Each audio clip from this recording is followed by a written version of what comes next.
कलयुग में जहां बच्चे अपने बूढ़े माता पिता को अपने से छुटकारा पाने के लिए वृद्धाश्रम छोड़ आते हैं, तो वहीं एक बेटा श्रवण कुमार बनकर अपनी वृद्ध मां को लेकर स्कूटर से पूरे भारत का भ्रमण करा रहा है। ये बेटा अपने पिताजी की निशानी स्कूटर में ही अपनी वृद्ध माता को लेकर निकला है ताकि उसे अपने पिता का भी साथ मिल सके। वर्ष 2018 में कर्नाटक मैसूर से निकला डी कृष्ण कुमार अपनी 76 वर्षीय माता चुडारत्नम्मा को लेकर मातृ संकल्प यात्रा में निकला है। अब तक देश के विभिन्न राज्यों को पार कर बस्तर पहुंचा है, जहां सनातनी धर्म के लोगों ने उनका स्वागत सत्कार कर अभिनंदन किया। कृष्ण कुमार ने बताया वे अपनी मां से बातों बातों में उनकी इच्छा पूरी करने की ठान बैठे थे। उन्होंने अपना परिवार छोड़कर अपनी माता को लेकर निकल गए स्कूटर में तीर्थ यात्रा में। उन्होंने कहा कि माता ने हमें बड़ा कर काबिल बनाया है और मां की इच्छा पूरी करना उनका धर्म है। इसी धर्म का पालन करते हुए देश भर में अब तक 96,622 किलोमीटर का सफर तय कर कन्याकुमारी से कश्मीर और द्वारका से परशुराम कुंड तक सभी मंदिरों में ले जाकर दर्शन कराया है।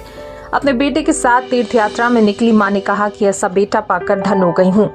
उन्होंने कहा कि बेटे ने जो अपना फर्ज निभाया, ऐसा सभी बेटों को निभाना चाहिए ताकि हर वृद्ध माता पिता को वृद्धावस्था में आश्रम नहीं तीर्थों के दर्शन हो सकें।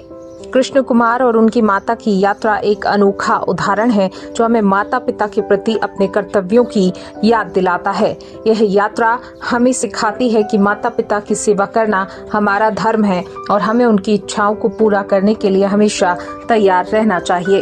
ब्यूरो चीफ अनिल राव की रिपोर्ट। तो बंद करने के समय में उनका इच्छा प्रकट हो गया। 16 जनवरी 2018 ये मातृ सेवा संकल्प यात्रा शुरू किया मेरी माता जी का इच्छा पूरा करने के लिए। ये स्कूटर में ये 24 years old Bajaj Chetak scooter में ये मेरा पहला गिफ्ट है, मेरे पिताजी गिफ्ट दिया है स्कूटर में।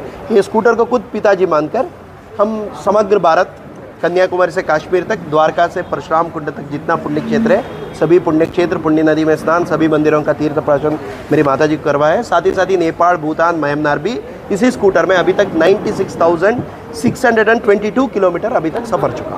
क्या उद्देश्य है? उद्देश्य माता जी जन्म दिया, माता जी का इच्छा पूरा करना है। माता पिता बोलने वाला भगवान, माता पिता हमारे साथ रहने वाला भगवान, वो जीवित रहने के समय में उनको सेवा करना है। पूरा लाइफ उनका 68 इयर्स घर का अंदर ही था। सब काम, रसोई पकाना, कपड़ा धोना, बर्तन साफ करना, जमीन पहुंचना, इसी कामों में समय बीत गई। बाहर का व्यर्थ नहीं था ना, वो उनका इच्छा था। वो उनका पूरा लाइफ अपना फैमिली को बड़ा करने के लिए वो त्याग किया है। हम इसीलिए ये वृद्धावस्था में मेरी माता जी को पसंद करने वाला जीवन हम देना है। ये सभी बेटा बेटियों का कर्तव्य होता है। सारे भारत का दर्शन कराए, जीते रहते तब मैं अम्मा जी को सब कुछ दिखाना, ऐसा जाकर सारे भारत का दर्शन करा है। भारत के अलावा नेपाल, भूटान, म्यांमार ये भी दिखा है। हमारे भारत में जितना पुण्य क्षेत्र है उन सभी पुण्य क्षेत्रों का दर्शन करा के और मंदिरों के तीर्थ प्राशन करके पुण्य नदियों में नहा के मेरा जन्म सार्थक बनाया है। उसका जीवन भी सार्थक हो गया है। जन्म दिए गए माता पिताओं का ऋण चुकाना मुख्य है। ये आदर्श को मान लिया है, समझ लिया है, समझकर मेरा सेवा के लिए आगे बढ़ रहा है। इस जमाने में ऐसा पुत्र मिलना बहुत मुश्किल है। मुझे मिलना मेरा सौभाग्य समझती हूँ, पूर्व जन्म का सुकृत मानती हूँ। आज के बेटे लोग क्या करते हैं, शादी होने के बाद अपने अपने माता पिताओं को अलग बनाते हैं। यही प्रश्न पहला, ऐसा मत नहीं करना। वो माता पिता क्या करते हैं, अंत काल में वो वृद्धाप्य में बच्चों के साथ रहना चाहते हैं। वो उनका मन की इच्छा है, बच्चा, पोती, पोता अपने पुत्र के साथ रहना चाहते, इसलिए वो उसी समय दूर नहीं करना, उनको वृद्धाश्रम नहीं भेजना। अपने साथ ही रखकर कैसे पत्नी बच्चों को संभल करते हैं ना, उसी तरह वृद्ध माता पिताओं को बुढ़ापे में ढलती उम्र में अच्छी तरह देखना, अलग नहीं बनाना। अलग बनाने से उनके मन को परेशान होता है, इसलिए परेशान होने से हमको भलाई नहीं होता। बच्चों के कल्याण के लिए माता पिताओं का आशीर्वाद बहुत मुख्य इस भौतिक जगत में, इसलिए